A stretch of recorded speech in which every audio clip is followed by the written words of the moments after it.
স্যুপটা টেবিলের উপর রেখে দিই, এইবার আমি বার্গার নিয়ে আসতে চলে যাই। এই তো বড় বাচ্চা চলে গেছে, বড় সুপের ভেতরে ঝালের পেস্টটা মিশিয়ে দিতে হবে। হাজবেন্ডের বাসার কত বড় সাহস, আমার স্যুপের ভিতরে ঝালের পেস্ট মেশানো, ঝালের পানি মেশানো, তারাও তোমার একটু পর দেখাচ্ছি মজা। ঝালের পেস্ট ঝালের পানি তো দেওয়া শেষ, এইবার আমি লবণটা মিশিয়ে দিই। এইবার সুপের সাথে ভালোভাবে লবণটা মিশিয়ে দিয়ে একটু টেস্ট করে দেখি। ওরে বাবা কি জঘন্য খেতে, তাড়াতাড়ি জুসটা খেয়ে দেখি। ওরে বাবা জুস খেতে হবে না, তাড়াতাড়ি গিয়ে পানি খেয়ে আসি। এই তো হাজবেন্ডের বাসা চলে গেছে, বার্গার কোনো টেবিলের উপর রেখে দিই, এইবারে সুপের পাটিটা অদল বদল করে নিই। জুস খাওয়া দাওয়া তোমার দেখাচ্ছি মতো, তাড়াতাড়ি জুসটা খেয়ে নিই। এইবার এই জুসের বোতলের ভিতরে ঝালের পানিগুলো ঢুকিয়ে দিই। হাজবেন্ডের বাচ্চাকে আজকে ঝাল স্যুপ খাওয়াতে হবে। আরে কি বাবা তুমি আমাকে না রেগে চলে এসেছো খেতে?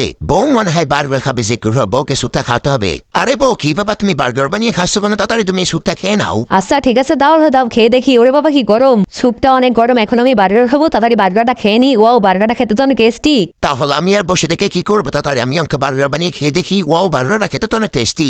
এখন আমি তাড়াতাড়ি বার্গারটা খেয়ে নিই। বউয়ের বার্গার খাওয়া হয়ে গেলে আজকে বউকে ঝাল স্যুপ খাওয়াতে হবে। বউ তোমার তো বার্গার খাওয়া হয়ে গেছে, তাহলে তুমি এবার স্যুপটা খেয়ে দেখো। হ্যাঁ হ্যাঁ, তুমি ঠিকই বলেছো। আচ্ছা ঠিক আছে, তাহলে দাও খেয়ে দেখি। ওরে বাবা মরে গেলাম, স্যুপের ভেতরে ঝাল লবণ আসলো কিভাবে? হা হা হা, বউ গ্যাসকে ভালো বোকা বানিয়েছি। আরে বউ কি বলো, তোমার স্যুপের ভিতরে ঝাল লবণ মেশানো, তাহলে আমার স্যুপটা খেয়ে দেখি। তাড়াতাড়ি তোমার স্যুপটা খেয়ে দেখো। আচ্ছা ঠিক আছে, তাহলে খেয়ে দেখি। ওর বাবা গো মা গো, মরে গেলাম, আমার স্যুপের ভিতরে ঝাল লবণ আসলো কিভাবে? আরে তোমার আবার কি হলো, তাড়াতাড়ি তুমি জুসটা খেয়ে দেখো। ওরে বাবা রে, জুসের ভিতরে ঝাল আসলো কিভাবে? নিশ্চয় তুমি সব মিশিয়েছো।